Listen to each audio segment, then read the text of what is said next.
ಈ ರಾಶಿಯವರು ಸಿಂಹ ರಾಶಿಯವರಿಗೂ ಅಷ್ಟೇ ಈ ವರ್ಷ ಹೇಗಾಗುತ್ತೋ ಕೆಡಕಾಗುತ್ತೋ ಒಳ್ಳೇದಾಗುತ್ತೋ ಅನ್ನುವಂಥದ್ದು. ಸೊ ಸಿಂಹ ರಾಶಿ ಬಗ್ಗೆ ಹೇಳೋದಾದ್ರೆ ಸಿಂಹ ರಾಶಿಯ ಫಲಫಲದಲ್ಲಿ ಈಗ ಸಿಂಹರಾಶಿ ಹೇಗಿರುತ್ತೆ ಅಂದ್ರೆ ಪಾಪ ಇಷ್ಟಿನ ಲಾಭಸ್ಥಾನದಲ್ಲಿ ಗುರು ಇದ್ದ, ಹಾಗೋ ಹೀಗೋ ಮಾಡ್ಕೊಂಡು ಏನೋ ಗೆದ್ಕೊಂಡು ಮಾಡ್ಕೊಂಡು ಸಿಂಹ ಅನ್ನತಕ್ಕಂಥದ್ದು ಮೊದಲೇ ಗಡಗಡ ಅನಿಸ್ಬಿಡುತ್ತೆ. ಸಿಂಹರಾಶಿ ಇದ್ದಾರೆ ಅವ್ರಿಗೆ ತುದಿ ಮುಗಲೇ ಕೋಪ. ಹೌದು, ಸಿಂಹರಾಶಿಯಲ್ಲಿದೆ, ಹುಡುಗ ಇದ್ದಾನೆ, ಮಗ ಹುಟ್ಟಿದ್ದೋ ಅಥವಾ ಯಜಮಾನರು ಬರ್ತಾ ಇದ್ದಾರೋ ಅಥವಾ ಹೆಂಡತಿ ಇದ್ದಾರೆ, ಸಿಂಹರಾಶಿ ಅಂದ್ಬೇಕು ಸ್ವಲ್ಪ ಭಯ ಪಡತಕ್ಕಂಥ ರಾಶಿ ಅದು. ಸೂರ್ಯ ಅಧಿಪತಿ ನೋಡಿ ಯಾವಾಗಲೂ ಪರಪರ ಉಳಿತಾ ಇರ್ತಾನೆ, ಹಂಗೆ ಮೂಗಿನ ತುದಿಯಲ್ಲೇ ಇರುತ್ತೆ ಕೋಪ ಅವ್ರಿಗೆ ಸಿಂಹರಾಶಿಯವರಿಗೆ. ಸಿಂಹರಾಶಿ ಬಂದು ಮನೇಲಿ ಗುರು ಅಂತಿರ್ತಾರೆ. ಹೆಂಡತಿ ಆದರೂ ಅಷ್ಟೇ, ಮಕ್ಕಳಾದರೂ ಅಷ್ಟೇ, ಯಜಮಾನರಾದರೂ ಅಷ್ಟೇ, ಯಾರಾದರೂ ಅಷ್ಟೇ. ಇವೇನು ಸಿಂಹರಾಶಿಯಲ್ಲಿ ಹುಟ್ಟಿದ್ದಾನೆ ಅಂದರೆ ಸ್ವಲ್ಪ ಹುಷಾರು ಇರಬೇಕು ಅನ್ನತಕ್ಕಂಥ ಫಲದಲ್ಲಿ. ಆದ್ರೆ ಇವ್ರಿಗೇನು ಎಲ್ಲ ಕೂತಾಗೆಲ್ಲ ಸಿಗುತ್ತಲ್ಲ, ಸ್ವಲ್ಪ ಸೋಮಾರಿಗಳು ಜಾಸ್ತಿ ಇವರು. ಎಲ್ಲ ಸಿಕ್ಬಿಡುತ್ತೆ ನೋಡಿ, ಒಳ್ಳೆ ಹೆಂಡತಿ ಸಿಗ್ತಾರೆ, ಒಳ್ಳೆ ಕೆಲಸ ಮಾಡೋ ಹೆಂಡತಿ ಸಿಗ್ತಾರೆ, ಮಕ್ಕಳಿಂದನೂ ಕೂಡ ಅನುಭವ ವಿದ್ಯಾಭ್ಯಾಸದಲ್ಲಿ ಒಳ್ಳೆ ಫಲವನ್ನು ಪಡೆತಕ್ಕಂಥ ಯೋಗ. ಆದರೆ ಆರೋಗ್ಯದ ವಿಚಾರವಾಗಿ ಎಲ್ಲೋ ಒಂದು ಲೋಪದೋಷಗಳು ಕಾಣ್ತಾ ಇದೆ ಅಂತ ಕಾಣುತ್ತೆ ಈ ಸಿಂಹರಾಶಿ ಫಲಫಲದಲ್ಲಿ.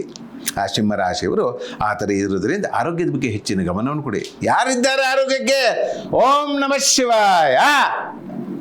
ಪ್ರದೋಷ ಕಾಲದಲ್ಲಿ ಓಂ ಶಿವಾಯ ನಮಸ್ಕಾರ ಮಾಡ್ಕೊಳ್ಳಿ. ಈಶ್ವರನ ದೇವಸ್ಥಾನಕ್ಕೆ ಹೋಗಿ ಪ್ರದೋಷ ಕೋರದಲ್ಲಿ ಒಂದು ವಿಭೂತಿ ಅಭಿಷೇಕವನ್ನು ಮಾಡಿಸ್ಕೊಳ್ಳಿ ಆ ಶಿವನಿಗೆ. ಸೋಮವಾರ ಹೋಗಿ ಜಲಾಭಿಷೇಕ ಮಾಡಿಸ್ಕೊಳ್ಳತಕ್ಕಂಥದ್ದು, ಬಿಲಪತ್ರೆ ಅಭಿಷೇಕ ಮಾಡಿಸ್ಕೊಳ್ಳತಕ್ಕಂಥದ್ದು. ಆರೋಗ್ಯಕ್ಕೆ ಸಂಬಂಧಪಟ್ಟ ತೊಂದರೆ ಬಂತ ಅಂತ ಪಕ್ಷದಲ್ಲಿ ಓಂ ನಮಃ ಶಿವಾಯ ನೋಡಿ, ಬಂಬಂ ಭೋಲೆನಾಥ ಅವನು ಮಾಡ್ಕೊಳ್ಳಿ ಎಲ್ಲ ರೀತಿಯಲ್ಲೂ. ಇನ್ನೊಂದು ನೋಡಿ ಪಾಪ ಎಲ್ಲ ಇದ್ರೂ ಕೂಡ ಈ ವಿಚಾರ ಕೇಳಿ ಸಿಂಹರಾಶಿಯಲ್ಲ ಸ್ವಲ್ಪ ಕಿವಿ ಕೊಟ್ಕೊಳ್ಳಿ, ಕೇಳಿ. ಅನಿರೀಕ್ಷಿತವಾಗಿ ದುಡ್ಡು ಬಂದ್ಬಿಡುತ್ತೆ. ಬಂ ಓಂ ನಮಃ ಶಿವಾಯ ಅನ್ಕೊಂಡ್ಬಿಟ್ರಿ, ಗುರು ಬೇರೆ ಜನ್ಮಕ್ಕೆ ಬರ್ತಾ ವ್ಯಯಸ್ಥಾನಕ್ಕೆ ಬಂದ್ರು ಕೂಡ ಉಚ್ಚ ಸ್ಥಾನಕ್ಕಿದೆ, ಒಳ್ಳೆ ಫಲವನ್ನು ಕೊಡ್ತಾ ಇದೆ. ಅನಿರೀಕ್ಷಿತವಾಗಿ ಹಣ ಆಗಮನ ಸಾಕಲ್ಲ, ಇನ್ನೇನು ಸಾಕು. ದುಡ್ಡಿದ್ದವನೇ ದೊಡ್ಡ. ಹಾಗೆ ಸಿಂಹರಾಶಿಯವರು ಪಾಪ ಎಷ್ಟು ಕಷ್ಟ ಅನ್ಬಿಟ್ಟಿದ್ದೀರಿ ನೀವು.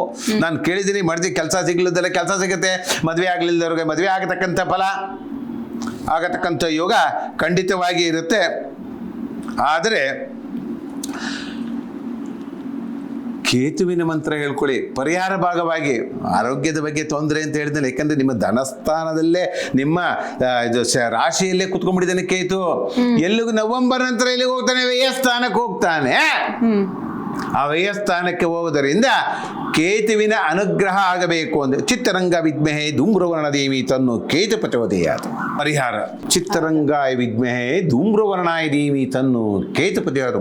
ಭಗವಂತ ನಮ್ಮ ಜೀವನಗಳಲ್ಲಿ ಕಷ್ಟ ಭಗವಂತಗಳೆಲ್ಲ ಕೊಟ್ಟು ಬಾಲ್ಯವಸ್ಥದಿಂದ ವಿದ್ಯಾಭ್ಯಾಸಕ್ಕೆ ಪಡತಕ್ಕಂಥ ಕಷ್ಟ, ಊಟ ನಂತರದಲ್ಲಿ ಕೆಲಸಕ್ಕೆ ಪಡತಕ್ಕಂಥದ್ದು, ಕೆಲಸ ಸಿಕ್ಕ ಮೇಲೆ ಮದುವೆ ಆಗತಕ್ಕಂಥದ್ದು, ಒಳ್ಳೆ ಹೆಂಡತಿ ಸಿಗ್ತಲ್ಲದು, ಒಳ್ಳೆ ಗಂಡ ಸಿಗ್ತಾರೋ, ಒಳ್ಳೆ ಕೆಲಸ ಸಿಗುತ್ತೋ, ಒಳ್ಳೆ ಮನೆ ಕಟ್ತಾನೋ, ಎಲ್ಲದನ್ನು ಮುಗಿಸ್ಕೊಂಡಾಗ ಯಾವಾಗ ಲಾಸ್ಟ್ ಸಿಗರು ಯಾರು? ಕೇತುವಿನ ಅನುಗ್ರಹದಿಂದ ನಿಮಗೆಲ್ಲ ರೀತಿಯಲ್ಲಿ ಶುಭಫಲದ ಮೇಲೆ ಶುಭಫಲ ಬರತಕ್ಕಂಥದ್ದು ಯೋಗ ಇದೆ. ಕೇತುವಿನ ಆರಾಧನೆ ಮಾಡ್ಕೊಳ್ಳಿ.